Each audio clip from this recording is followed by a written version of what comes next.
ओम नमो भगवते वासुदेवाय। ओम नमो भगवते वासुदेवाय। ओम नमो भगवते वासुदेवाय। ओम अज्ञानतिमिरान्धस्य ज्ञानाञ्जनशलाकया चक्षुरुन्मिलितं येन तस्मै श्रीगुरवे श्रीचैतन्यमनोभीष्टं स्थापितं येन भूतले स्वरूपा कदा मह्यं ददाति स्वदान्तिकम् वन्देऽहं श्रीगुरुं श्रीयुतपदकमलं श्रीगुरून् वैष्णवं श्रीरूपं साक्षातं सगुणरघुनाथान्वितं तं सजीवं सादतं सावधूतं परिजनसहितं श्रेष्ठचैतन्यदेवं श्रीराधा कृष्ण पादान् सगुणललिता श्रीविशाखान्वितां हे कृष्ण करुणा सिंधु दीनबंधु जगत्पते गोपेश गोपिकान्त राधा कांत नमस्ते तप्ति कांचन गौरांगी राधे वृंदावनेश्वरी विश्वांसुते देवी प्रणमामि हरे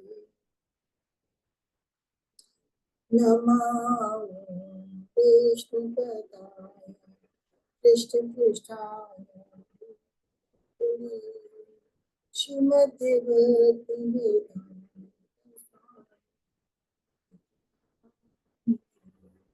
नमस्ते सरस्वती देवी गौरवाणी प्रचारिणे निर्विशेष शून्य आशादेव सुता जय श्री कृष्ण चैतन्य प्रभु नित्यानंद श्री अद्वैत गदाधर शिवासादि गौरभक्तवृंद हरे कृष्ण कृष्ण कृष्ण हरे हरे हरे राम राम राम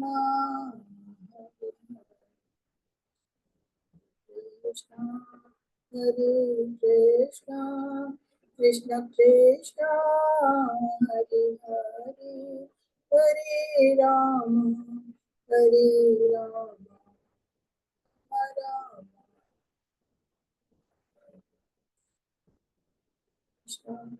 हरे कृष्ण कृष्ण कृष्ण हरे हरे हरे राम राम राम हरे कृष्ण। सभी को सादर प्रणाम। सभी का 3 बजे की क्लास में स्वागत है। हरे कृष्णा माता जी। हरे कृष्णा। पहले मैं स्क्रीन शेयर करती हूँ।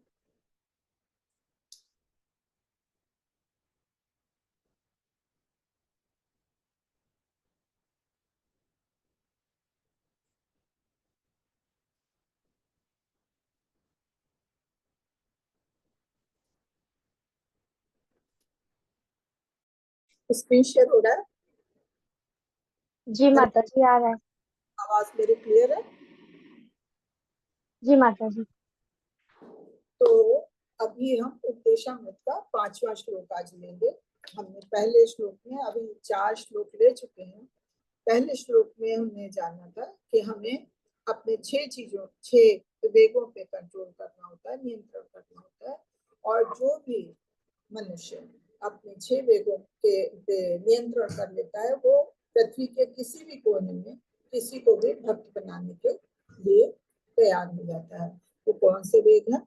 वाणी का वेग, मन का वेग, क्रोध का वेग, जिह्वा का वेग, उदर का वेग और जननेंद्रियों का वेग।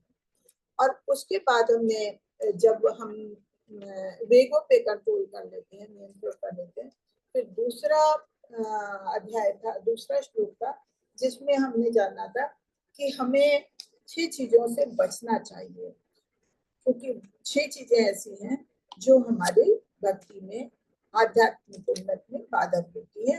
वो क्या है? हमें अधिक संग्रह नहीं करना चाहिए, अधिक खाना नहीं चाहिए, खाना भी उतना खाना चाहिए जितना कि हमारी आवश्यकता से अधिक खाना नहीं खाना है, आवश्यकता से अधिक संग्रह नहीं करना है और किसी चीज के लिए भी बहुत ज्यादा उद्यम नहीं करना है। जो चीज हमें आसानी से अपनी आवश्यकता की मिल जाती उसी में संतोष करना है। और फिर है प्रजल्पा कि हमें इधर उधर की फालतू की बातें जो कृष्ण से संबंधित नहीं है ऐसी बातों को नहीं करना चाहिए। हमें ऐसे ही चर्चा करनी चाहिए जिसमें कृष्ण का नाम जरूर आता हो, कृष्ण से संबंधित चर्चा हो। उसके बाद नियमाग्रह कि हमें 9 तरह के नियमों का पालन करना चाहिए जो हमारे आचार्यों ने हमारे वेद शास्त्रों में ने बताया है कि हमें इन चीजों का नियमों का पालन करना चाहिए। क्या है? शमन कीर्तन विष्णु पाद सेवन अर्चनम बंदन साख्यात कबीर। तो ये 9 चरण बताए गए थे उनका हमें पालन करना है। और 4 चीजों के लिए बताया गया है कि वो हमको उनका निषेध है, उनसे हमें बचना चाहिए। उसके बाद जनसंघर्ष कि हमें गलत लोगों का साथ नहीं करना चाहिए जो भगवान से संबंधित होते हैं, भगवान से ईर्ष्या करते हैं या भगवान की बुराई करते हैं। तो ऐसे अभक्तों से हमें दूर रहना चाहिए, हमें भक्तों का साथ करना चाहिए। फिर है लौल्यंश कि हमें लौल्यम कि लालच, हमें लालच से भगवान की भक्ति का होना चाहिए कि हम भगवान के भक्तों से मिले, भक्त भगवान से मिले, बस हमें लालच यही होना चाहिए। हमें सांसारिक चीजों के प्रति कोई लोभ लालच नहीं होना चाहिए। तीसरे श्लोक में हमने जाना था कि हमें अगर अपनी भक्ति को दृढ़ करना है, आध्यात्मिक उन्नत चाहिए, तो हमें क्या क्या करना चाहिए। उसमें उन्होंने बताया था, उसमें भी 6 चीजें बताई कि हमें सबसे पहले तो जो भी कार्य करते हैं उत्साह होना चाहिए। तो ऐसी भक्ति में भी अगर हम आगे बढ़ते हैं तो हमें उत्साह होना चाहिए। दूसरा, भगवान के ऊपर विश्वास होना चाहिए, हमें अपने कार्यों में विश्वास होना चाहिए, निश्चय करके हमें कोई भी कार्य को आगे बढ़ाना चाहिए। और तीसरा था कि हमें धैर्यवान होना चाहिए, किसी काम को भी करने की बहुत जल्दी नहीं करनी चाहिए, धैर्यता से कार्य करना चाहिए। फिर चौथा था कि नियामक सिद्धांतों का के पे ही कर्म करना। तो क्या है नियामक सिद्धांत, जो हमने पहले अभी दूसरे श्लोक में जाना था कि 9 सिद्धांत हैं उनका हमें पालन करना है। शमम कीर्तन विष्णु पाद से पालन, ठीक है। और फिर 5वां है अभक्तों के संगत से दूर रहना, उससे हमें बचना है। छठा है हमें अपने पूर्ववर्ती आचार्य जो भी हमारे सीनियर हैं, आचार्य लोग हैं, उनके परिचिनों पे चलना है। तो ये 6 चीजें ऐसी हैं कि जिनका हमें पालन करना है जिससे कि हमारी भक्ति उन्नत होती है, दृढ़ होती है, हमें आध्यात्मिक उन्नत होती है। फिर हमने चौथा श्लोक लिया था, उसमें 6 चीजें बताई गई थी कि अगर हमने कहा अपनी भक्ति को दृढ़ करने के लिए हमें भक्तों का साथ करना चाहिए। तो भक्तों का साथ हम कैसे करें? एकदम से किसी से जाकर नहीं बात की जाती है। तो भक्तों का साथ करने के लिए बताया था कि अगर किसी से हमें प्रेम व्यवहार करना होता है तो उसमें कुछ चीजें होती हैं जो अपनाई जाती हैं, चाहे भौतिक जगत हो चाहे आध्यात्मिक हो। तो उसमें क्या है कि अगर हम कहीं जाते हैं तो हमें कोई प्रसादम देता है, हमें ग्रहण करें। फिर भक्तों को अपने आप बुलाएं, हम उनको भी प्रसादम ऑफर करें। कोई अगर हमें कुछ गिफ्ट देता है तो हमें छोटा बड़ा नहीं, उसका प्रेम देखना चाहिए, गिफ्ट को स्वीकार करना चाहिए। और हमें भी भक्तों को अपनी यथाशक्ति गिफ्ट देना चाहिए, उपहार देना चाहिए, उपहारों का आदान प्रदान।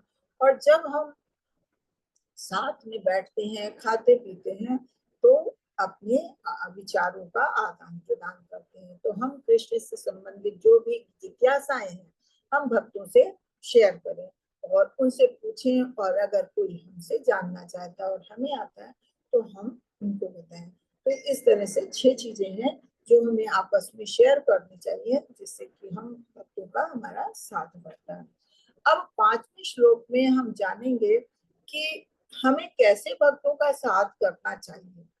अभी तो ये था कि हमें भक्तों का साथ कैसे करें, अब हम 5वें श्लोक में जानेंगे कि हम कैसे भक्तों का साथ करें। तो तो भक्तों की यहाँ 3 श्रेणियां बताई हैं।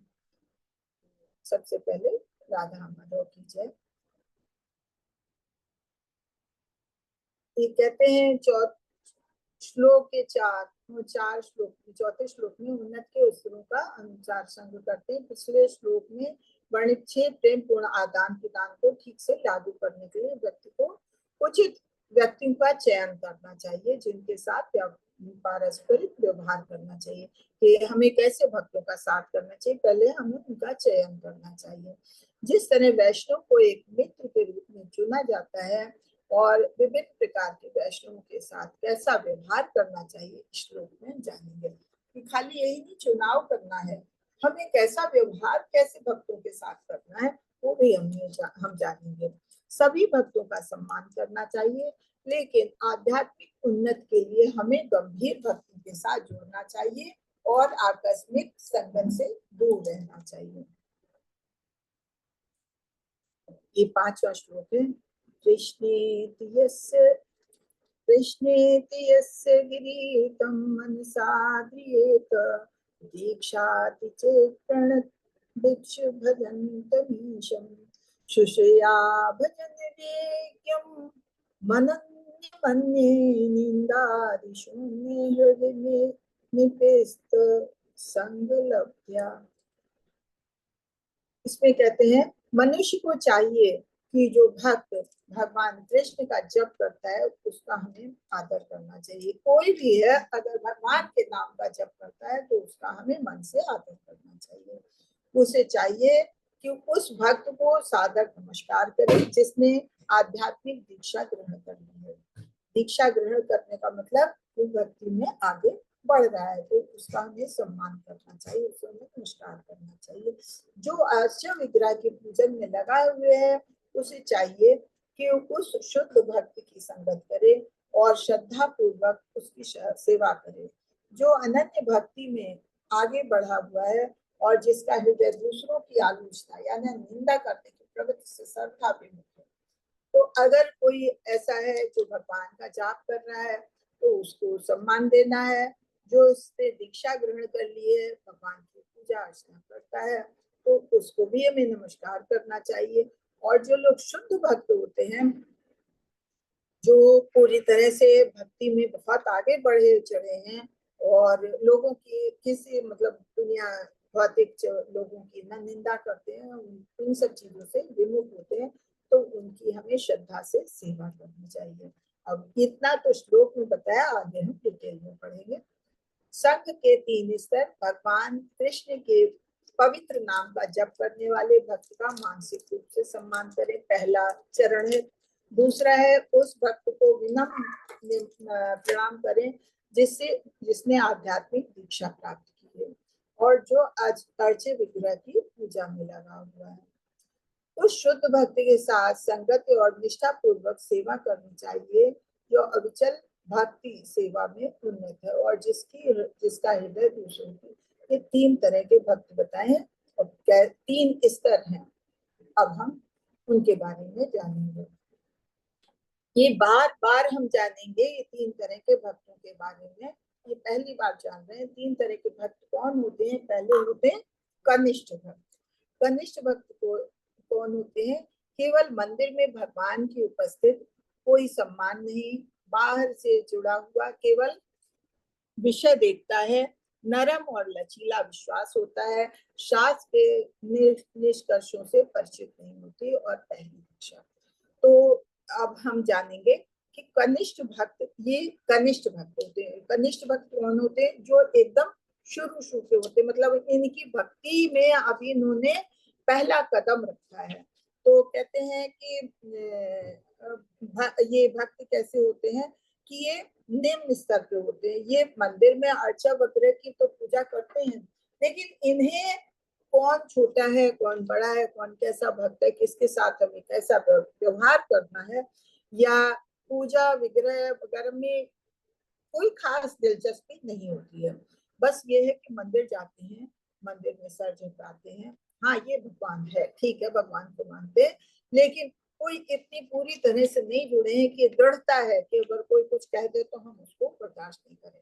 तो ये लोग जो होते हैं ये हरे नाम ये भक्ति में इनकी शुरुआत है। तो ये महामंत्र का जप तो करते हैं, ये चाहे स्त्री है, चाहे पुरुष है, चाहे कोई भी है, चाहे नशे के में आसक्त रहते हैं, मतलब जैसे हमने 4 चीजों को नियमों का पालन करने को कहा, वो अगर नियमों का पालन नहीं भी कर रहे हैं लेकिन भगवान का जप उन्होंने शुरू कर दिया है, तो लेकिन फिर भी वे ठीक से शुद्ध नहीं हो पाते। शुद्ध क्यों नहीं हो पाते? क्योंकि जो 4 नियामक सिद्धांत है उनका ये पालन नहीं करते। लेकिन ऐसा नहीं है कि पालन नहीं करते हैं तो हम इनको सम्मान ना दें, इनको हमें पूरा सम्मान देना चाहिए। हाँ, ये है कि इनके साथ से बचना चाहिए, इनको हमें संगत नहीं करनी चाहिए, क्योंकि संगत का असर हमने जैसे बताया, जैसा साथ करते हैं वैसा हमारा व्यवहार बनता है। और ये जैसे भगवान का जप करते हैं, अगर कोई थोड़ा भी इनसे कुछ कहता है तो ये बहुत जल्दी अपने से बदल जाते हैं कि भगवान देखो, भगवान तुम्हारा है, भगवान क्या करता है, देखो अगर भगवान होता है तो ऐसा क्यों करता है, ऐसा तुम्हें क्यों कष्ट हुआ, तो वो तुरंत बदल जाते हैं। क्यों? क्योंकि उनका भगवान की भक्ति के प्रति व्यवहार जो है, विश्वास जो है, वो बहुत नरम और लचीला होता है, कोई दृढ़ता नहीं होती है इनमें। तो ऐसे लोगों का हमें सम्मान करना चाहिए, लेकिन हमें थोड़ी सी दूरी बना के रखना चाहिए। सम्मान हमें सबका करना है, इसलिए हमें भले ही ये कनिष्ठ है, हमें इनका भी पूरी तरह से सम्मान करना होता है। तो ये लोग कहते हैं कि इनकी श्रद्धा भगवान के प्रति थोड़ी सुदृढ़ नहीं होती है, कोमल होती है, इसीलिए इनको नौसिखिया भी कहते हैं। कनिष्ठ अधिकारी होते हैं, कनिष्ठ भक्त होते हैं, इनकी शुरुआत होती है भक्ति में, तो इसलिए इनको नौसिखिया भी कहते हैं। तो ये जो है प्रथम श्रेणी में गिने जाते हैं, भक्ति के प्रथम श्रेणी में गिने जाते हैं। और ये अगर भक्तों का साथ इनको मिल जाता है तो ये ऊपर तक उठ सकते हैं। ऐसा नहीं है कि ये हमेशा कनिष्ठ अधिकारी बने रहेंगे। जब ये भक्ति में आए हैं और भगवान के नाम का जप कर रहे हैं, कहते हैं नाम के जप का इतना असर होता है कि धीरे धीरे भौतिक चीजों से बेरक्ति अपने आप होने लगती। तो भले ही शुरू में ये कनिष्ठ है, नौसिखिया है, लेकिन ये आगे अगर ऐसे ही भगवान की जाप करते रहेंगे और भक्तों का साथ मिलता जाता है तो ये उन्नत जरूर कर सकते हैं। तो कहते हैं कृष्ण भावनामृत आंदोलन जो है 16 माला के जप के लिए संस्कृत कहता है कि हमें 16 माला करनी चाहिए। क्यों? क्योंकि पाश्चात्य देशों में लोग जो है 16 माला भी नहीं कर पाते, वो अपने मन को एकाग्र नहीं कर पाते। तो इस वजह से ये मिनिमम का ही है, कम से कम हमें 16 माला का जाप करना चाहिए। तो कनिष्ठ अधिकारियों को भी यही बताया जाता है कि भले ही आप शुरू में 1, 2, 3, 4 करके बढ़ाएं, लेकिन 16 माला आपको जप करना चाहिए। जबकि भक्ति सिद्धांत सरस्वती ठाकुर जी कहते हैं कि कम से कम दिन भर में 64 माला यानी कि 1 लाख नाम का जप करना चाहिए। और जो अगर ऐसा नहीं कर पाता है तो उसे हमें पतित गिनना होता है।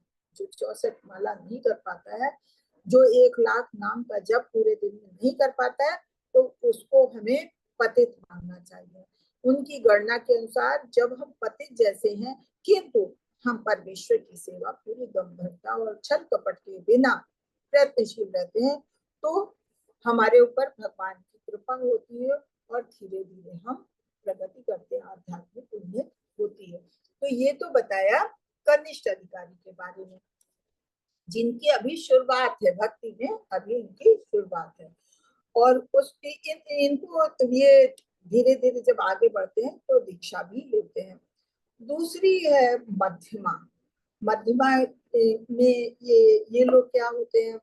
ये भक्त दूसरी दीक्षा अर्चना भेद और सम्मान मिलनसार भक्त, दयालु निर्दोष परहेज ईर्ष्या भगवान से प्रेम उपदेशक, कृष्ण में दृढ़ निश्चय, शास्त्र में दृढ़ विश्वास। तो ये जो मध्यम श्रेणी के भक्त होते हैं, इन्हें भगवान में भी दृढ़ विश्वास होता है, आचार्यों में शास्त्रों में भी दृढ़ विश्वास होता है। और भक्तों के प्रति दयालु भी होते हैं। ये किसी तरह के दोष से अपने को बचाने की कोशिश करते हैं कि मतलब हमसे कोई भी अपराध ना हो जाए, और हर तरह का परहेज भी करते हैं। जैसे 4 चीजों का ये बताया गया है, 4 नियमों का पालन, तो 4 नियमों का पालन भी करते हैं। इनको ये पता होता है कि कौन कनिष्ठ भक्त है, कौन उत्तम मतलब उच्च कोटि का भक्त है, तो किसके साथ हमें कैसा व्यवहार करना चाहिए, किसको कितना सम्मान देना चाहिए, तो ये सम्मान भी करते हैं सबको। लेकिन इनमें एक तो ये तो कनिष्ठ अधिकारी से इनमें ये फर्क हो गया कि इनमें इनका भगवान और शास्त्रों के प्रति दृढ़ विश्वास होता है और भौतिक चीजों से दूर होते हैं, 4 नियमों का पालन करते हैं।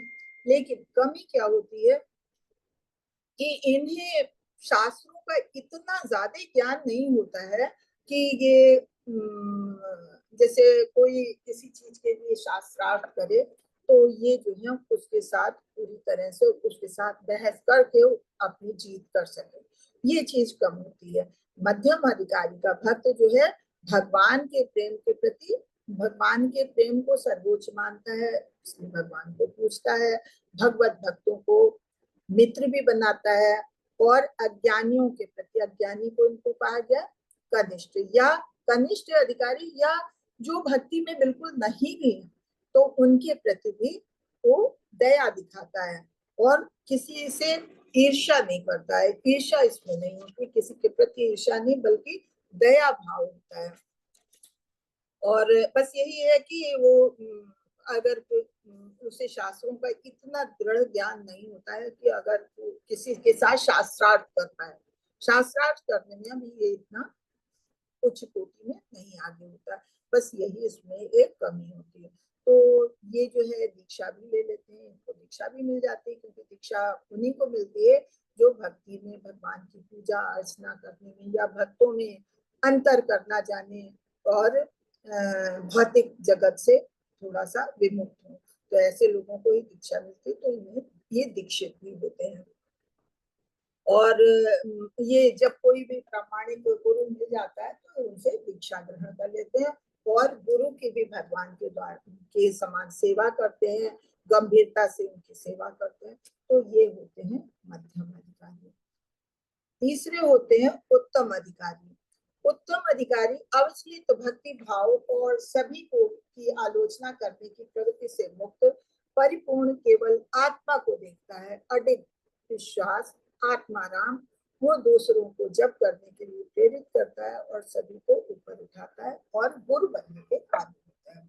तो तीसरा जो उत्तम अधिकारी होता है वो भगवान के शास्त्रों पे, अपने गुरु के प्रति उसकी अविचल भाव, अविचल विश्वास होता है, दृढ़ विश्वास होता है। वो भगवान की भक्ति पूरी मतलब पूरे दृढ़ विश्वास के साथ भक्तों की और भगवान की सेवा करता है। जो उच्च अधिकारी हैं उनको भी भगवान के समान समझता है, वो पूरी तरह से परिपूर्ण है और सांसारिक चीजों से बिल्कुल विमुक्त है। वो अपने को शरीर नहीं बल्कि आत्मा मानता है, तो शरीर के प्रति उतना ज्यादा वो नहीं होता है, शरीर के प्रति उतना परेशान नहीं होता है। वो जानता है जो कुछ भी है आत्मा है, हम शरीर के लिए इतना। तो ऐसे लोगों को जो शरीर के प्रति नहीं परेशान होते हैं, शरीर से अपनी पहचान जो है आत्मा से बनाते हैं, शरीर से नहीं, तो ऐसे लोगों को सुख दुख सर्दी गर्मी इन सब चीजों का एहसास नहीं होता है और आत्माराम मतलब अपने आप में पूर्ण संतुष्ट होते हैं। ये किसी से कुछ मांग नहीं करते हैं, अपने आप में हर तरह से संतुष्ट होते हैं। इनको इस चीज का विश्वास होता है कि भगवान है और जो वो करेगा हमारे लिए, हमको किसी चीज की आवश्यकता नहीं, जो भी हमारी आवश्यकता है तो भगवान स्वयं पूरी करेंगे, इतना इनको अडिग विश्वास होता है और इतने ये आत्म संतुष्ट होते हैं। ये स्वयं तो जप करते ही करते हैं, भक्ति करते हैं, लेकिन साथ में दूसरों को भी जप करने के लिए प्रेरित करते हैं। जप करने के लिए तो मध्यम अधिकारी भी प्रेरित करते हैं, लेकिन उत्तम अधिकारी में सारे गुण होते हैं, तो इसलिए वो गुरु बनने के काबिल होता है। तो वो हर एक को भगवान के आकर्षित करता है और जप करने के लिए प्रेरित करता है। तो ये 3 तरह के भक्त हमने जाने। अब कहते हैं, क्या हमने महसूस किया कि पवित्र नाम और भगवान अलग नहीं है? हमें मतलब इस चीज का एहसास होना चाहिए कि भगवान का अगर हम नाम जप कर रहे हैं, कोई जरूरी नहीं भगवान हमारे सामने खड़े हो, भगवान और भगवान का पवित्र नाम ये दोनों अभिन्न है, इसको हमें ध्यान करना चाहिए। तो प्रभुपाद जी इसके बारे में कहते हैं कि कृष्ण के पवित्र नामों का जप जब इतना उदात्त है कि यदि कोई हरे कृष्ण महामंत्र का जप अपराध रूप से करता है, ध्यान से 10 अपराधों से परहेज करता है, तो वो निश्चित रूप से धीरे धीरे इस समझ के स्तर तक बढ़ जाता है कि प्रभु और पवित्र नाम के बीच में कोई अंतर नहीं है। कि मतलब जो दृढ़ता से, निश्चय से, पूरे विश्वास के साथ भगवान के नाम का अपराधों से बचते हुए भगवान के नाम का जप करता है, तो वो निश्चय ही जानता है कि भगवान के नाम और भगवान में कोई भी अंतर नहीं है। 10 अपराध हम सवेरे जब मंगल आरती होती है, मंगल आरती के बाद शिष्टाष्टकम पढ़ते हैं, उसके बाद रोज हम 10 अपराध पढ़ते हैं कि 10 अपराध क्या है कि जिससे हमें बचना चाहिए। हम समझते हैं आप सभी को पता होंगे, और नहीं पता है तो पूछेगा तो बताएंगे। हरे कृष्णा। फिर कृष्ण भावनामृत में आगे बढ़ने के लिए उचित उम्मीदवार कौन है? कृष्ण भावनामृत में आगे बढ़ने के लिए यानी कि भक्ति में आगे बढ़ने के लिए कौन उम्मीदवार है? उसके लिए क्या चाहिए? व्यक्ति को निश्चित रूप से पता होना चाहिए कि बिना अपराध भाव से भगवान के पवित्र नाम का जप किए बिना कोई व्यक्ति कृष्ण भावनामृत में उन्नत के लिए उचित उम्मीदवार नहीं हो सकता है। भगवान के नाम के जप में हमने पहले भी बताया इतनी शक्ति है कि अगर कुछ भी आप नहीं करते हैं, आप अपने जीवन में, अपने परिवार से, अपनी नौकरी में इतना ज्यादा व्यस्त हैं कि आप कुछ भी भगवान की पूजा पाठ नहीं कर पाते हैं, केवल आप भगवान के पवित्र नाम का जप करिए। भगवान के पवित्र नाम के जप में इतना असर होता है कि आप धीरे धीरे आपको संसार के प्रति, भौतिक चीजों के प्रति विरक्ति होने लगेगी, स्वयं ही विरक्ति होने लगेगी। तो यहाँ यही कहा है कि जो अपराध भाव के बिना भगवान के नाम का जप करता है, वही कृष्ण भावनामृत के में उन्नत का उम्मीदवार हो सकता है। अब ये भी मत समझिएगा कि जैसे हमने कहा कि भगवान के नाम का जप करने का मतलब है कि भौतिक विरक्ति, तो आप कल को कहें कि तब तो हमें करना नहीं चाहिए कि हम अपने परिवार को छोड़ देंगे, परिवार से विरक्त हो जाएंगे। परिवार से विरक्त होने की आवश्यकता नहीं है। भगवान ये अपने आचार्य लोग इस बात को कहते हैं कि जो लोग गृहस्थ हैं, जब तक गृहस्थ नहीं होंगे तो भक्तों की सेवा कैसे होगी? अगर सभी ऐसे हो जाएंगे जो संन्यास ले लेंगे तो भक्तों की सेवा कहाँ से होगी? तो उसके लिए गृहस्थ होना भी आवश्यक है। तो आप गृहस्थ बन के भगवान के नाम का जप करिए और भगवान की सेवा करिए। और उसमें क्या है कि आप गृहस्थ बन के भगवान के नाम का जप करते हैं तो आपकी भौतिक चीजों के प्रति आसक्ति ऐसे मिटती है कि जैसे आपने कोई लोभ लालच नहीं होगा कि अरे दूसरे को देख के अरे फलाने के पास, उसके पास पड़ोसी के बच्चा विदेश जा रहा है, हमारा बच्चा क्यों नहीं जा रहा, हम अपने बच्चे को भी ऐसा पढ़ाएं कि वो विदेश जाएगा। या अगला है उसके पास 2 कार है, हमारे पास तो एक भी कार नहीं, हमें कार भी चाहिए। अरे कोई इतना पैसा कमा रहा है, हम क्यों नहीं कमा रहे हैं, उसके पास इतनी बड़ी कोठी हमारे पास क्यों? तो इस तरह की जो आसक्ति होती है संसार के प्रति, तो उस आसक्ति से आप में तो आसक्ति में कमी आएगी। आप भौतिक चीजों के प्रति आपका मोह धीरे धीरे कम होगा। नहीं, जितना है भगवान ने हमें जितना दिया, जितना हम भगवान से जुड़ते हैं ना, तो भगवान हमको उतना भौतिक चीजों की आसक्ति से दूर करते हैं। हाँ, हम मनुष्य हैं, हम गृहस्थ हैं, तो हमको हर चीज की आवश्यकता होती है, तो बस हमें उतनी ही चीजें जो हमारी आवश्यकता की है उतना ही हम ले। जैसे हमने सबसे पहले ही ये पढ़ा कि उतना ही हमें ग्रहण करना चाहिए जितनी हमारी आवश्यकता है। अगर हमारे पास, और जितना भगवान ने हमें दिया है, भगवान से ज्यादा हमारे बारे में कोई नहीं जान सकता है। जैसे पिता होता है तो बच्चे के बारे में जितना जान सकता है, कि हमारे बच्चे को क्या चाहिए। बच्चा स्वयं नहीं जान सकता है, पिता जान सकता है कि उसको के लिए क्या आवश्यक, क्या क्या अच्छा है, क्या बुरा है। ऐसी भगवान हमारे बारे में जानते हैं हमें कितना चाहिए, कितनी हमारी आवश्यकता है, क्या हमारे लिए अच्छा है या बुरा है।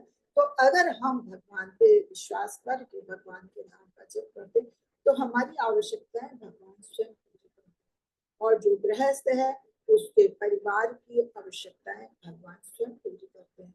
क्यों? क्योंकि अगर गृहस्थ है, आपका परिवार है, तो वो भी किसने दिया? भगवान ने दिया। तो आप उसकी भी अगर सेवा करते हैं परिवार की, तो ये सोच के कि भगवान ने हमको इस काबिल बनाया, भगवान ने हमें जिम्मेदारी दी है, तो हमको ये पूरी करनी है। तो इसलिए मतलब सांसारिक चीजों से आसक्ति खत्म होने का मतलब ये नहीं कि आप परिवार छोड़ देंगे।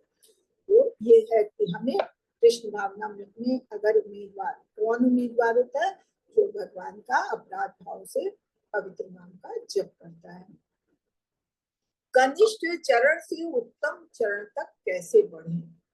हर कोई अपनी भक्ति जीवन की शुरुआत नवजात अवस्था से करता है, लेकिन यदि कोई हरि नाम की निश्चित संख्या में जप को ठीक से समाप्त कर लेता है तो वो हर कदम कदम दर कदम सर्वोच्च होता जाता है।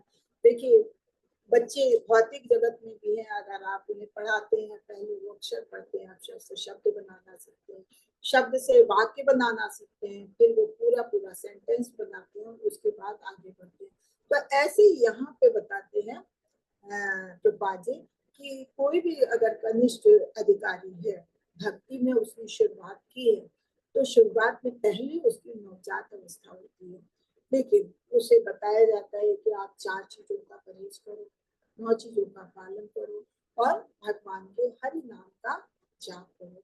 तो जाप शुरू में करने में दिक्कत आती है, मन स्थिर नहीं होता है, लेकिन धीरे धीरे आप अपना जप बढ़ाइए, 1 माला, 2 माला, 4 माला, 6 माला और कम से कम 16 माला तक आगे बढ़िए। तो जैसे जैसे आप अभ्यास करेंगे, ये चीज भगवत गीता में भी अर्जुन को भगवान कहते हैं अर्जुन ने से जब उन्होंने कहा कि तुम्हें ऐसा करना चाहिए, ऐसा करना चाहिए, अपने मन को स्थिर करना चाहिए और भगवान में लगाना चाहिए, तो वो कहता है कि मन तो बहुत चलायमान है, मन तो स्थिर होता ही नहीं है, तो कैसे हम ऐसे करें? तो भगवान ने कहा, छठे अध्याय में भगवान कहते हैं वास्तव में मन चलायमान है, मन हमारा शत्रु भी है, मन हमारा मित्र भी है, मन को कंट्रोल करना बहुत मुश्किल है। भगवान भगवद गीता में अपनी शक्ति का भी कहते हैं कि जो माया शक्ति हमारी है इतनी दुर्लभ है कि मतलब उसका पार पाना बहुत मुश्किल है, लेकिन भगवान की भक्ति के सहारे उसको भी जीता जाता है। और ऐसे ही मन को भी आप स्थिर कैसे कर सकते हैं? अभ्यास के द्वारा। तो ऐसे ही अगर हरि नाम का निश्चित संख्या में धीरे धीरे जाप बढ़ाएंगे, अपराध अवस्था से बचते अगर आप इसका अभ्यास करते रहेंगे तो धीरे धीरे कदम दर कदम हमारी भक्ति दृढ़ होती जाती है। तो ये चीज उन्होंने बताई कि भक्ति को कनिष्ठ चरण से उत्तम चरण तक कैसे जाए।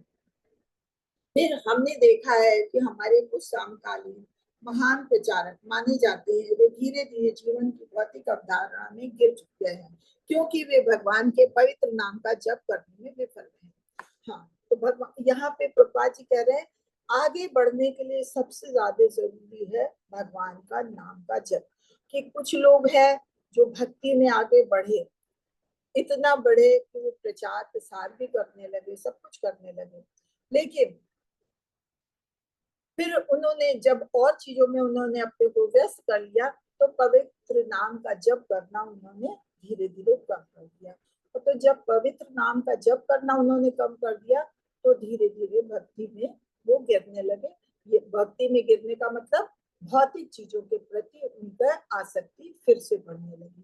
तो इसलिए ये चीज कृपा जी बता रहे हैं कि अगर हमें भौतिक आसक्ति से विमुक्त होना है और भक्ति में प्रगति करना है तो चाहे कुछ भी हो जाए हमें पवित्र नाम का जप करना नहीं छोड़ना है। जैसे आपने शुरू में 2 माला की, नहीं आप बहुत कर पा रहे तो 2 माला की तो मिनिमम आपको 2 करनी ही करनी है। अगर नहीं कर पा रहे हैं चाहे जैसे भी समय निकालिए, रात को सोने से पहले आपको 2 माला पढ़नी है। आपने बढ़ाई 4 माला की, आपने बढ़ाई 16 माला की, तो जितनी मिनिमम आपने एक बार बना ली तो आपको उतनी माला पूरी करनी ही करनी। अगर आप में ये दृढ़ निश्चय है तो आप धीरे धीरे भक्ति में आगे बढ़ते जाएंगे। बताइए। फिर कहते हैं दीक्षा आध्यात्मिक जीवन की शुरुआत। दीक्षा लेने का मतलब है, दीक्षा ऐसे नहीं मिल जाती है। दीक्षा के लिए आप में आपके मन में उत्साह होना चाहिए, आपके मन में लगन होनी चाहिए, आपके मन में धैर्य होना चाहिए। कितनी माला जप करनी है, क्या हमें करना है, जैसे बताया 9 नियमों का पालन करना है, 4 चीजों को हमें छोड़ना है, उससे विरक्ति लेनी है। तो पूरी तरह से उसमें दृढ़ हो जाए। मंगल आरती हमें करनी है। मंगल आरती करने का मतलब हमें सुबह 4 बजे चाहे जैसे भी हमें उठना है, नहाना धोना है, मंगल आरती अटेंड करनी। तो जब आप नियमों में बंधते जाते हैं ना, तो आप फिर आपकी आध्यात्मिक उन्नति होती है। या आध्यात्मिक जीवन की में आगे बढ़ने के लिए नियमों का पालन करना बहुत जरूरी है। तो जब आप इतने नियमों का पालन करने लगते हैं तो आप फिर ये भी जानते हैं कौन कनिष्ठ अधिकारी है, कौन मध्यम अधिकारी है और कौन उत्तम अधिकारी है। फिर उत्तम अधिकारी जो होते हैं वो दीक्षा देने वाले होते हैं। उनके पहले हमें शरणागत होना होता है कि पूरी तरह से उनके शरणागत होते हैं कि पहले गुरु को, जिसको भी हमें गुरु बनाना उनके आगे शरणागत होते हैं। पहले हम चुनते हैं कौन है, जैसे हम जानने की कोशिश करते हैं अपने सीनियर आचार्यों, पूर्ववर्ती आचार्यों के द्वारा कौन ऐसा है जो दीक्षा देने वाला है। उन गुरु के प्रति हमारे ऐसे भाव होने चाहिए कि वो जैसे भगवान के प्रति, हमारे भाव गुरु के लिए भगवान के जैसे ही भाव होने चाहिए। हम उनकी सेवा वैसे ही करें। फिर जब हम शरणागत हो जाते हैं उनके, तो जो भी वो बताते हैं उन्हीं कार्यों को हमें करना होता है, उन्हीं के पचिन्हों पे हमें चलना होता है। जब साल भर तक आप ऐसे नियमों का पालन करते हैं और वो चेक करते हैं कि हाँ वास्तव में आप नियमों का पालन कर पा रहे हैं, तब वो दीक्षा देते हैं। ये दीक्षा देने की योग्यता है। दीक्षा लेने की योग्यता ऐसा नहीं, कोई भी कार्य करते हैं आप, भौतिक जगत में कोई भी पद पाते हैं तो उसके लिए आपके लिए कुछ योग्यता होती है कि ये इंटर पास होना चाहिए, बीए पास होना चाहिए, इसकी इस क्षेत्र में डिग्री होनी चाहिए या इस क्षेत्र का एक्सपीरियंस होना चाहिए। तो ऐसे दीक्षा के लिए भी योग्यता होती है। वो योग्यता यही है कि 16 माला का जप होना चाहिए, सवेरे मंगल आरती अटेंड करने, नियम आपको नियमों का पालन, दृढ़ता से नियमों का पालन करें। भक्तों और भक्तों का में फर्क आपको जानना हो कि हाँ कौन भक्त है, किसकी हमें कितना सम्मान देना है, और अभक्तों का भी हमें उनके प्रति दयालु होना, इन सब चीजों का जब ज्ञान हो जाता है तब गुरु महाराज, गुरु जानते समझ लेते हैं हाँ ये दीक्षा के काबिल हो गया, तब उसको दीक्षा देते हैं। और दीक्षा से ही हमारी जीवन, आध्यात्मिक जीवन की शुरुआत होती है। आध्यात्मिक जीवन में हम शुरुआत तो ऐसे करते हैं, हाँ भक्तों का साथ किया, कीर्तन कर रहे हैं, हमने जप करना शुरू किया, वो सब आध्यात्मिक उन्नति के लिए है। लेकिन आध्यात्मिक जीवन की असली शुरुआत कहते हैं मनुष्य का जन्म 2 बार होता है। एक बार जब वो माँ के गर्भ से जन्म लेता है और दूसरा जन्म होता है जब दीक्षा होती है। तो दीक्षा के बाद उसका दूसरा जन्म होता है। इसीलिए कह ये आध्यात्मिक जीवन होता है। तो इसलिए कह रहे हैं दीक्षा जो है आध्यात्मिक जीवन की शुरुआत होती है। तो ये भी जरूर लेनी चाहिए। कहते हैं बिना दीक्षा लिए, बिना गुरु बनाए मुक्ति नहीं है संसार से। इसलिए गुरु बनाना जरूरी है, दीक्षा लेनी जरूरी है। और दीक्षा लेने के लिए हमें आध्यात्मिक जीवन में प्रवेश करना होता है। और प्रवेश करने के लिए क्या नियम है वो अभी हमने जाने। उसमें फिर क्या योग्यता बता रहे हैं, भौतिक आनंद में अरुचि। हमें भौतिक चीजों के प्रति अरुचि होनी चाहिए कि जैसे जनरल लोग जो होते हैं, सामान्य लोग, तो पिक्चर देखना, टीवी देखना, नाच गाना सुनना, और शादी ब्याह हो रहा है उत्सव में शामिल होना, अच्छी अच्छी ड्रेसें पहनना, सजना संवरना, इन सब चीजों के प्रति रुचि होती है। लेकिन जो आध्यात्मिक जीवन में आ जाता है उनको इन सब चीजों के प्रति स्वयं ही अरुचि होने लगती है। तो ये भौतिक आनंद में अरुचि यही कहा है कि हम कैसे भी है, हमें शरीर ढकने के लिए, तन ढकने के लिए कपड़ा चाहिए, साफ सुथरा हो। लेकिन कोई जरूरी नहीं कि नहीं बहुत महंगा हो, बहुत सुंदर हो, देखने में चटक पटक, नहीं। हमें शरीर ढकने के लिए साफ सुथरा वस्त्र होना चाहिए। ऐसे खाने के लिए हमें पेट भरने के लिए, बस शरीर को चलाने के लिए भोजन चाहिए। वो भी भोजन क्या, भगवान का उच्छिष्ट प्रसादन होना चाहिए। तो जब ये सब करते हैं तो भौतिक चीजों के प्रति हमें अरुचि स्वयं ही होने लगती है। आनंद लेना, आनंद किसमें, भगवान के भक्तों में, भगवान की लीलाओं को सुनने में, श्रवण करने में, कीर्तन करने में, इन सब में आनंद का अनुभव होना। जब ये आनंद का अनुभव होने लगता है तभी दीक्षा लेने की शुरुआत होती है कि हाँ, इसका मतलब ये भगवान की भक्ति में आगे बढ़ रहा है। पारलौकिक विषय में रुचि, पारलौकिक विषय में रुचि, पारलौकिक तो वैसे भौतिक चीज, आध्यात्मिक क्षेत्र में रुचि होनी चाहिए कि आध्यात्मिक कहीं भी कोई ज्ञान बांट रहा है, कोई का मतलब जो गुरु शिष्य परंपरा में है, कहीं भी भगवान से संबंधित बातें हो रही हैं तो उसमें हमारी रुचि होनी चाहिए, उसको सुनने में। तो ये भी एक योग्यता है। तपस्या, ब्रह्मचर्य का अभ्यास करने के लिए तैयार रहना चाहिए। गुरु कुछ भी कह दे कि आपको ये तपस्या करनी है, अब आज के समय में कोई ऐसी तपस्या नहीं कहता कि जंगल में जाओ और जंगल में बैठ के अकेले सांस रोक के बैठ जाओ, ऐसा नहीं है। देखिए, तपस्या यही आज के समय की यही तपस्या है कि सवेरे 4 बजे उठिए, मंगल आरती अटेंड करिए। आजकल लोग 9 बजे 10 बजे सो के उठते हैं। तो समय से सोना, समय से उठना, समय से खाना और क्या खाना है, समय से भगवान की पूजा अर्चना करना, यही आज के समय की तपस्या है। तो इस तपस्या के लिए हमेशा तैयार रहना चाहिए। मन को अपनी नियंत्रित कर ब्रह्मचर्य का अभ्यास करने के, ब्रह्मचर्य की मतलब हमें किसी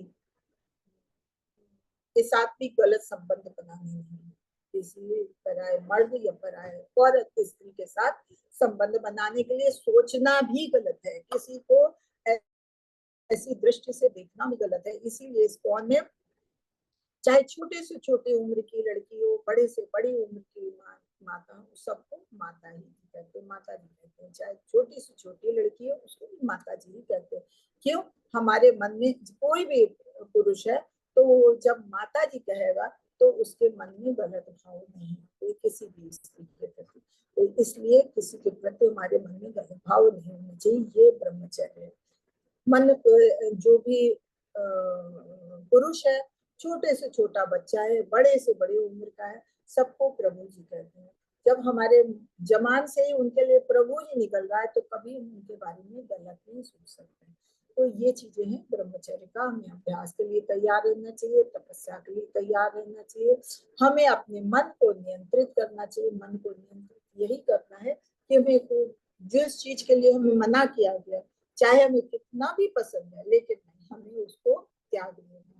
जिस चीज के लिए कहा गया ये करना है तो करना है, चाहे जैसे भी नहीं, कितनी भी कठिनाई है, अगर हमारे गुरु ने कहा है तो उस चीज को हमें दृढ़ विश्वास के साथ मानना है। तो ये चीजें ये और उसके बाद गुरु के माध्यम से कृष्ण को पूर्ण समर्पण के लिए तैयार रहना। अब गुरु के माध्यम से ही हम भगवान तक पहुंच सकते हैं, डायरेक्ट नहीं पहुंच सकते हैं। तो गुरु के माध्यम से कृष्ण को के आगे पूर्ण समर्पण, मतलब अगर पूर्ण समर्पण का मतलब यही है कि आपके ऊपर चाहे कोई भी कितना भी कष्ट आए, आपको परेशान नहीं होना है, परेशान बिल्कुल नहीं होना है। पूर्ण समर्पण वही है कि नहीं, जो भगवान कर रहा है वो ठीक कर रहा है, जो उसने हमारे लिए चुना है, हमारे लिए किया है, वो अच्छा किया है। क्यों, क्योंकि वो हमारा परमात्मा है, वो हमारा पिता है। इसलिए जो भी वो कर रहा है, अगर हमें कितना भी कष्ट मिल रहा है तो इसका मतलब हम किसी के काबिल थे, शायद इससे अधिक कष्ट मिलता। हमने पूर्व जन्म का जो पाप किए हैं उसका कष्ट तो हमें को भोगना पड़ेगा, फल तो हमें भोगना होगा। इसीलिए हमें इस सृष्टि में जन्म मिला है, शरीर मिला है कष्ट भोगने के लिए, तो कष्ट तो हमें भोगना ही पड़ेगा। लेकिन भगवान हमारे साथ है तो ये कष्ट भी आसानी से निपट जाते हैं। तो कहें कि हमें शायद इससे बड़ा कष्ट मिलता, लेकिन भगवान की कृपा है कि जो हम इतने में ही छूट गए। और अगर कुछ अच्छा होता है तो उसमें भी कभी ये नहीं सोचना है कि ये हमारी मेहनत हमारी वजह से है, नहीं, ये भगवान की हम पे असीम कृपा है और वो ऐब की कृपा है कि जो हम तो इस काबिल नहीं थे, हम तो बहुत पतित थे, लेकिन भगवान ने हमें ये खुशी दी है, तो ये भगवान की असीम कृपा है। तो इस तरह से पूर्ण समर्पण होना चाहिए। अगर आपके पास खाने के लिए भोजन नहीं, कोई बात नहीं, शायद यही सही है, हमें आज उपवास करना चाहिए था, और हम बोल रहे हैं लेकिन हमें शायद उपवास करना चाहिए था, इसलिए भगवान ने हमको आज भोजन नहीं दिया। तो किसी चीज का भी हो, हर चीज का आप भगवान के लिए पॉजिटिव सोचिए और पूरी तरह उन पे उनके आगे अपना समर्पण करें। तो ये चीजें हैं, इस तरह से आध्यात्मिक जीवन की शुरुआत होती है। तो अभी तो 15 मिनट बाकी है, तो इसके बारे में थोड़ा सा फिर हम, अभी बुक का तो पूरा नहीं पढ़ पाएंगे, हम थोड़ा बहुत बुक से बताते हैं आपको वैसे ही, क्योंकि बुक पढ़वाएंगे तो बुक तो काफी बड़ी है, नहीं पढ़ पाएंगे पूरा। यहाँ तक आप लोगों को समझ में आ रहा है? कुछ पूछना तो नहीं है? हरे कृष्णा। हरे कृष्णा, किसी का कोई प्रश्न तो नहीं है? हरे कृष्णा माता जी। हाँ जी। हाँ, धन्यवाद धन्यवाद। हाँ माता जी, मुझे ऐसे पूछना था, जैसे हमें कैसे पता चलेगा कि हमें किस गुरु को, किनको अपना गुरु बनाना है, किससे दीक्षा लेनी है, ये कैसे पता चलेगा? पता चलेगा जैसे आप घर में बैठ के खाली वो भक्ति कर रही हैं, तो ये नहीं पता चलेगा। खाली ऑनलाइन क्लासेस अटेंड कर रही हैं, नहीं पता चलेगा। इसके लिए आपको मंदिर जाना होगा, मंदिर में उठना बैठना होगा, भक्तों का साथ करना पड़ेगा। जब भक्तों के साथ आप उठे बैठेंगे ना, तो आपको पता चलेगा कि भक्ति होती क्या है, भक्त क्या कैसे होते हैं। फिर उन्हीं भक्तों, जो सीनियर भक्त हैं, उच्च अधिकारी हैं, वही लोग आपको इसका ज्ञान देंगे। जैसे हम भी थे, हम घर बैठे थे, हमें लोग कहते थे कि बिना दीक्षा के मुक्ति नहीं मिलती है, लेकिन हमें ये विश्वास था कि जो भी करता है भगवान करता है, हमारी इच्छा है, हम अपनी इच्छा से कोई भी कार्य नहीं कर सकते। तो हम यही कहते थे कि भगवान, जब अगर हमें दीक्षा चाहिए होगी, जब हमें गुरु बनाना होगा, तो वो भगवान, अगर इतना दृढ़ विश्वास है तो ऐसा होता है कि भगवान हमारे आगे गुरु ला के खड़ा कर देंगे और हमारे मन में ऐसी इच्छा उत्पन्न करेंगे कि हाँ तुम दीक्षा लो, इनको गुरु मानो।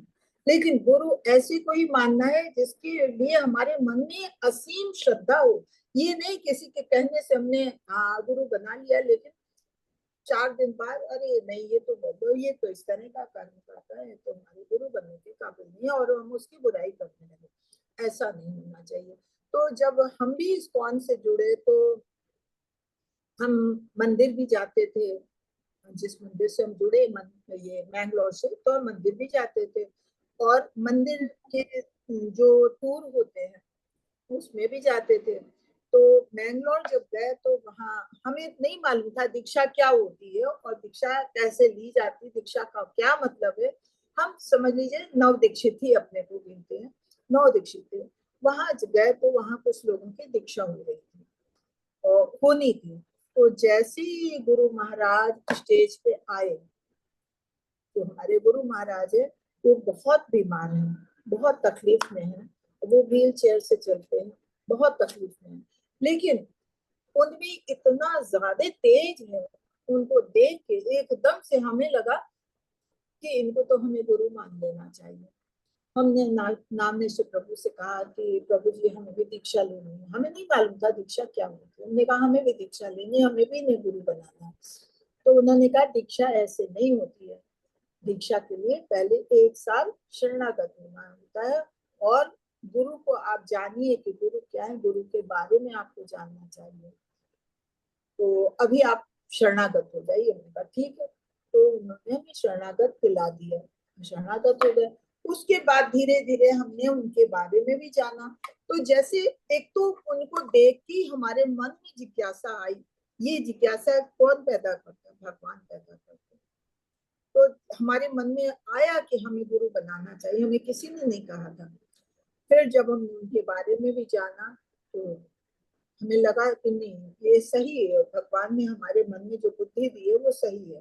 फिर हम नियमों का तो पालन करते थे, नियमों का पालन करते करते साल बीत गया। और नामनेश्वर प्रभु जी ने इनका आपको दीक्षा ले लेनी चाहिए। तो जब वो आए मंदिर, दीक्षा समारोह होना था तो बुलाया गया, हम गए और दीक्षा हो गई। लेकिन दीक्षा का मतलब ये हो जाता है, दीक्षा ले लेना आसान है, लेकिन दीक्षा एक तो उसमें एग्जाम होते हैं, इंटरव्यू होते हैं कि हम उस काबिल हैं, वो सब कर सकते हैं कि नहीं, उसको सबको पास करना होता है, तब दीक्षा मिलती है।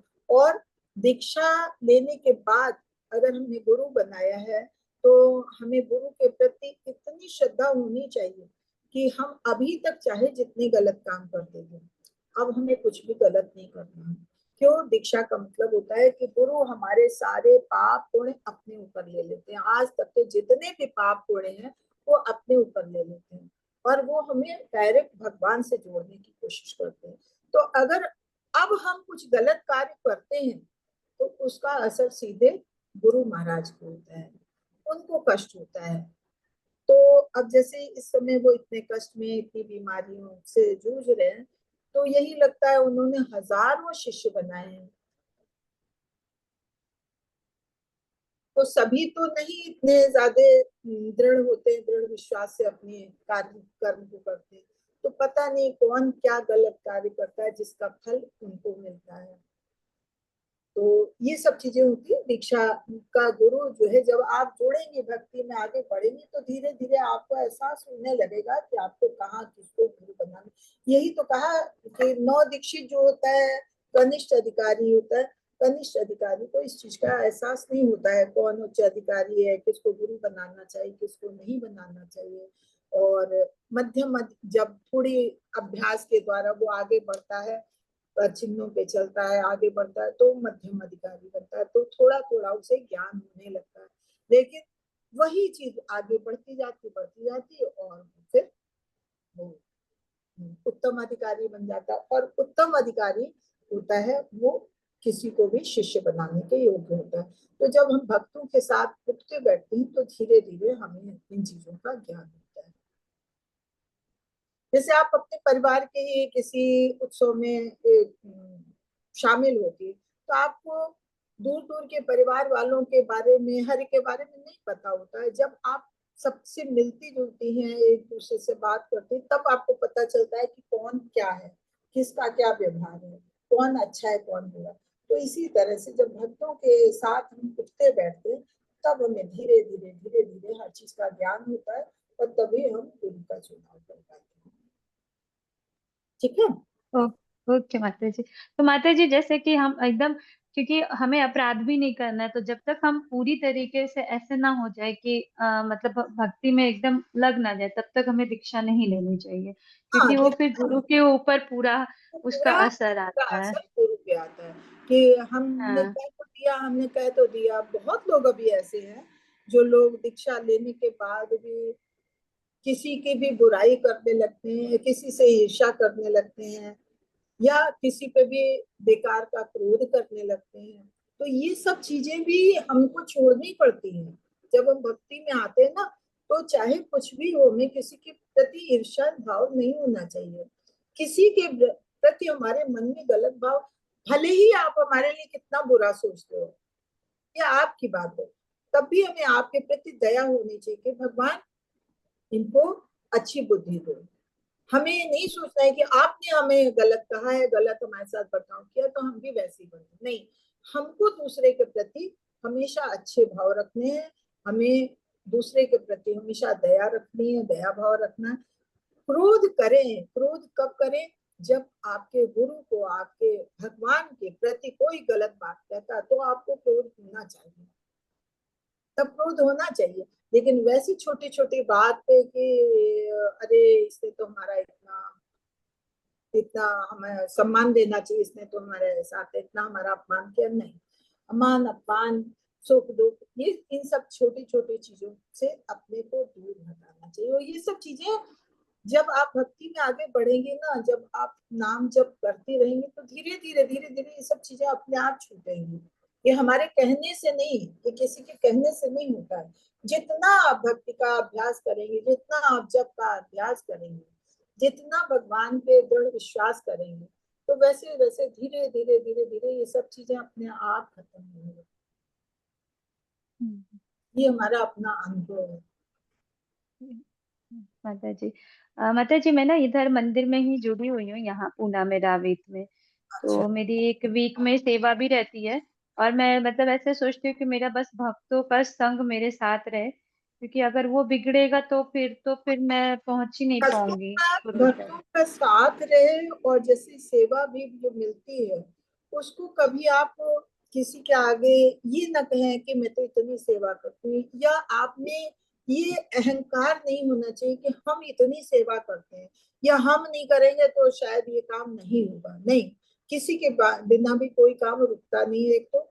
और दूसरा, ये अहंकार सबसे, मतलब भक्ति को अगर नीचे गिराने वाला है तो सबसे बुरी चीज है अहंकार। अहंकार बिल्कुल नहीं होना चाहिए।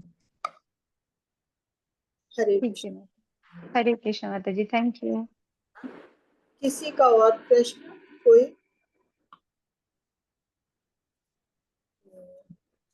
हरे कृष्णा। जो हरे कृष्ण। डिवोटी क्वेश्चन पूछना चाह रहे हैं, प्लीज हैंड रेज कर दीजिए। हरे कृष्णा। हरे कृष्ण माता जी, सादर प्रणाम। सादर प्रणाम। और मेरा एक क्वेश्चन था माता जी कि घर में मुझे थोड़ा बाकी लोगों के लिए नॉनवेज बनाना पड़ता है, तो कंठी माला डाल सकते हैं क्या? नहीं डाल सकते? नहीं, नहीं तो माता। अगर आप नॉन वेज को टच करती हैं, बनाती हैं, खिलाती हैं, भले ही आप ना खाएं, लेकिन हाँ कहते हैं कि नॉन वेज अगर किसी ने काटा, किसी ने परोसा, किसी ने खरीदा, किसी ने खाया, किसी ने बनाया, सबके ऊपर बराबर का दोष लगता है। दोष लगता है, लेकिन वो करते हुए समझ के बनाना पड़ता है, तो क्या करें माता जी, इस पर क्या उपाय? इसका उपाय बस यही है कि आप भगवान के प्रति भक्ति आपकी दृढ़ होनी चाहिए, भगवान के प्रति श्रद्धा आपकी दृढ़ होनी चाहिए, और भगवान से ही, आप किसी से नहीं कहे, भगवान से ही इस बात के लिए प्रार्थना करें कि कुछ आप ऐसा करो, हम आपसे जोड़ना चाहते हैं, लेकिन हमारे साथ ऐसा है माहौल। आप किसी को दोष मत दो कि इनकी वजह से, नहीं, आप ऐसा हमारे साथ, हमारे लिए माहौल बनाओ कि हमको इन चीजों से दूरी, हमको दूरी हाँ बनानी। वही माता जी, हम 2-3 साल हुए अभी इस मेरे हस्बैंड 2-3 साल जी बहुत सभी होते हैं। कंटिन्यू। आपको बताएं, हमारे साथ माता जी लोग थी थर्ड लेवल में, तो वो कहती थी कि नहीं, अब हम आगे नहीं बढ़ेंगे, क्योंकि हम नहीं कर सकते हैं, हमारे बच्चे सऊदी में हैं, बाहर बाहर हैं, और सब लहसुन प्याज वगैरह नॉन वेज वगैरह खाते हैं, और हम कब तक उनसे कहेंगे कि हम नहीं खाएंगे, और अकेले रहे, अपने आप नहीं बनाए खाएंगे, लेकिन जब बच्चों के साथ होते हैं तो हमें खाना पड़ता है। नॉन वेज तो नहीं, लेकिन फिर भी लहसुन प्याज तो हमें खाना ही पड़ता है। हमने कहा आप भगवान की भक्ति में आगे रखो, भगवान पे विश्वास करो, भगवान से ही हो। अब वो स्वयं कहती हैं कि उनके बच्चे ऐसे हैं कि बच्चे वो अपने पास बुलाते हैं तो उतने दिन वो कहते हैं घर में लहसुन प्याज नहीं होना चाहिए। और जब वो जाती हैं तो उनकी फ्लाइट में टिकट भगवान के बुक करती हैं, फ्लाइट में भगवान उनके साथ जाते हैं, उनके लिए पूरी सीट का इंतजाम वो लोग करते हैं, हर चीज का ध्यान देते हैं बच्चे। तो भक्ति बढ़ती है अगर आप भगवान पे विश्वास करके भगवान से ही कहें, और किसी से नहीं। किसी को दोष मत दें कि इसके कारण ऐसा हो रहा है, नहीं, भगवान हमें ऐसा माहौल दो कि हम भगवान इन लोगों को भी ऐसे बुद्धि दो कि ये सब, क्योंकि वो भी हमारे अपने हैं, अगर उनके साथ भी गलत होता है तो वो हमें नहीं अच्छा लगेगा। तो भगवान सबको सद्बुद्धि दो कि भाई ये सब चीजें धीरे धीरे छोड़ दें, या हमें ऐसा माहौल दो कि हम आपकी सेवा कर सके, हमको ये चीज नहीं बनानी पड़े, ना छूनी पड़े। तो धीरे धीरे होगा, सब पे असर होगा। लेकिन कंठी माला तो तब तक नहीं धारण करिए जब तक आप नॉन वेज बनाती हैं। लहसुन प्याज तक तो फिर भी सही है कि आप लहसुन प्याज बना के खिला रही हैं, आप खुद नहीं खा रही है, तो कंठी माला धारण कर सकती हैं, लेकिन नॉन वेज के लिए तो बिल्कुल नहीं। ठीक है माता जी, धन्यवाद। और आप तो मत ही खाइएगा, अगर भक्ति पे प्रगति करना चाहती हैं तो जब तक मजबूरी है भी तो आप स्वयं मत खाइएगा उसे। नहीं हम तो नहीं खाते, हाँ। लेकिन बनाना पड़ता है इसलिए। हम तो बिल्कुल नहीं खाते, छोड़े हम पूरा। प्याज लहसुन भी नहीं बनाते खाते। नहीं तो भगवान से आप फिर कहिए, तो तो भगवान आपके लिए वो माहौल देंगे, चिंता मत करिए। ठीक है। हरे बाहर कृष्णा गए माता तो जी।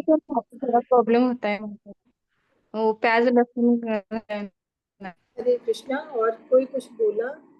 हरे कृष्णा। हरे कृष्णा माता जी। यहाँ पर मैं एक पॉइंट बोलना चाहूंगी, जैसे कि घर में सभी को धीरे धीरे भक्ति में लाने का जो मेन सही रास्ता है वो ये है कि जो भी हम खा रहे हैं ना, वो भगवान को भोग लगा के खाएं, वो बिना लहसुन प्याज का। और वही प्रसाद सभी को मतलब धीरे धीरे सभी को पाना चाहिए। तो उससे क्या होगा कि उनकी जो चेतना है वो शुद्ध होती जाएगी और वो धीरे धीरे ये सब खाना भी छोड़ देंगे माता जी। बहुत बेनिफिट मिलेगा आपको। हरे हाँ कृष्ण। माता जी, हम भोग लगाते हैं सुबह शाम, हर रोज हर दिन भोग लगाते, लेकिन वो नॉनवेज। नहीं, वो धीरे धीरे, आप चिंता मत करिए, सब धीरे धीरे छूट जाएगा। हरे कृष्णा। रेखा हाँ माता जी, ठीक है। आपने हैंड रेस किया। रेखा माता जी। हरे कृष्णा। रेखा माता जी। जी जी, हरे कृष्ण माता जी, दंडवत प्रणाम, हरि बोल। हरे। हम भक्ति में हर रोज प्रातः उठ के 16 माला करते हैं, मंगल आरती करते हैं, गीता क्लास, भागवतम क्लास करते हैं रोज। ऐसे नहीं क्या, दिन के 9-10 घंटे तो भक्ति में लगे रहते हैं। लेकिन बहुत। ऐसे 2-3 साल बाद ऐसे लगता है कभी कभी, थोड़ा सा बाहर देखे तो ऐसे डिप्रेशन जैसा भी कभी कभी लगता है। तो ऐसे क्यों होता है माता जी? देखो, क्योंकि जब हम हमारे हमारे शील्ड में रहते हैं तो बहुत अच्छा लगता है, बहुत ऊंचा स्तर पाया ऐसे लगता है। लेकिन जब ऐसे बाहर की दुनिया में देखते हैं तो ऐसे थोड़ा सा अलग सा ही महसूस होता है। तो ऐसा डिप्रेशन क्यों? मत कहिए उसे, डिप्रेशन मत कहिए। ये जरूर है जब हम भी अपने नाते रिश्तेदारों के बीच में निकलते हैं, या हमारा इतना सोशल सर्कल रहा है, हम जॉब करते थे, पढ़ाई की, जॉब किया, सोशल सर्कल रहता है, तो उनके बीच में हमारी अलग स्थिति बन जाती है। हम क्योंकि अब वैसे नहीं है, अब हमारे साथ के लोग हर चीज का सेवन करते हैं, भी कभी क्लब वगैरह अटेंड करते थे। हालांकि हमने कभी गलत चीजों का सेवन नहीं किया, लेकिन लेकिन जो लोग सेवन करते थे वो आज भी करते हैं, और वो लोग हमें कहते भी क्या तुमने मनुष्य फैला रखी है कि ये ऐसा। लेकिन हम उसको मतलब पूर्ण विश्वास से कहते हैं कि नहीं, तुम आते थे, देखो इस फील्ड में कितना आनंद है, क्योंकि हम अपने से आनंद का अनुभव करें। आप अगर अपने आप में ये सोचेंगे कि अरे ये हमको कैसा सोच रहा होगा कि हम टीका लगाते हैं, हम ऐसे रहते हैं, हम ऐसा खाना खाते हैं, लोग क्या सोच रहे होंगे मेरे। अगर आप अपने बारे में स्वयं ऐसा विचार करने लगेंगे, तब आपको लगेगा कि हाँ, हम दुनिया के बीच में बैठने लायक नहीं है। लेकिन आप अपने में दृढ़ विश्वास रखिए कि आप जो कर रही है वो करना आसान नहीं है। वो जब जो पब्लिक कर रही है वो तो हर कोई कर सकता है, वो बहुत आसान है, लेकिन जो आप कर रही है वो हर कोई नहीं कर सकता, वो करना बहुत मुश्किल है। वो उसके लिए भगवान के हेतु की कृपा चाहिए। बहुतों को चाहते हैं कि वो भक्ति में जुड़े, लेकिन वो नहीं जुड़ पाते हैं। क्यों? क्योंकि भगवान की उन पे कृपा नहीं है। हम पे, आप पे भगवान की कृपा है, जो भगवान ने हमें इस पे जोड़ा। तो इस चीज के लिए आप अपने आप में दृढ़ विश्वास करिए। अगर आप में दृढ़ विश्वास है, बहुत ऊंचे होके, कॉलर ऊंचे करके कि हाँ हमने तिलक लगाया, हाँ हमें भक्ति लाइन में हम नहीं खाते हैं ये, और आके तो देखो इस लाइन में आके तो देखो कितने आनंद का अनुभव है। तो आपको डिप्रेशन कभी नहीं होगा।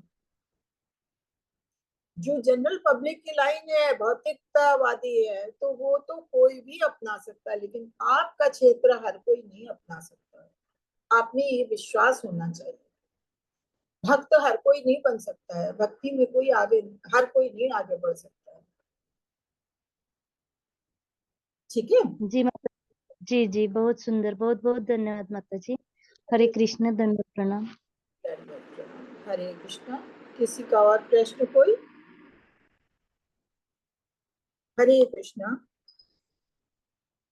कहते हैं कि भगवान चैतन्य महाप्रभु से एक महान भक्त थे, मुसलमान थे, सत्यराज खान। उन्होंने पूछा कि भक्तों को कैसे पहचानना चाहिए, कि भक्त किसको कहेंगे, भक्त को कैसे पहचानेंगे। तो महाप्रभु ने उत्तर दिया कि अगर किसी के मुंह से एक बार भी भगवान श्री कृष्ण का नाम सुनाई दे जाए तो समझ लो भक्त है, क्योंकि भगवान का नाम हर कोई लेने को नहीं तैयार होता है, भगवान की भक्ति हर कोई नहीं करता। तो अगर किसी ने भगवान के नाम किसी के मुंह से सुनाई दे तो समझ लो वो भक्त है, वो वैष्णव है, और उसको आप आगे बढ़ा सकते हो, उसको हमेशा श्रेष्ठ मानना चाहिए। वो आगे कहते हैं, चैतन्य महाप्रभु कहते हैं, अतएव यार मुझे एक कृष्ण नाम से तो वैष्णव करे तहार सम्मान, कि जो भगवान श्री कृष्ण के पवित्र नाम की कीर्तन में अभिरुचि रखता है या जो अभ्यासवश भगवान श्री कृष्ण के नामों का कीर्तन करता है, जप करता है, तो उसे वैष्णव समझना चाहिए और कम से कम मन से तो उसको सम्मान देना चाहिए। तो भगवान का नाम हर कोई नहीं जपता है, भगवान का नाम बहुत मुश्किल से मिलता है। प्रभु कहे यहाँ मुझे एक शून्य कृष्ण कहे सोई पूजे श्रेष्ठ बारंबार। भगवान का अगर नाम कोई जपता है तो हम तो अगर भगवान का नाम जपते हैं तो भगवान की हमारे ऊपर अहित की कृपा है, इस चीज को समझना चाहिए, ठीक है ना। तो जो लोग कम जाप करते हैं, आप लोग बाकी लोग कितनी माला जपते हैं? हरे कृष्णा।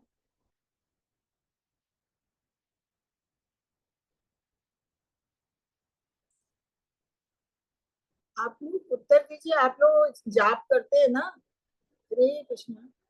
रेखा माता जी ने तो बता दिया। मंजू माता जी आप कितनी माला करते हो? हरे कृष्णा माता जी 16 माला करते हैं रोज। अनिल प्रभु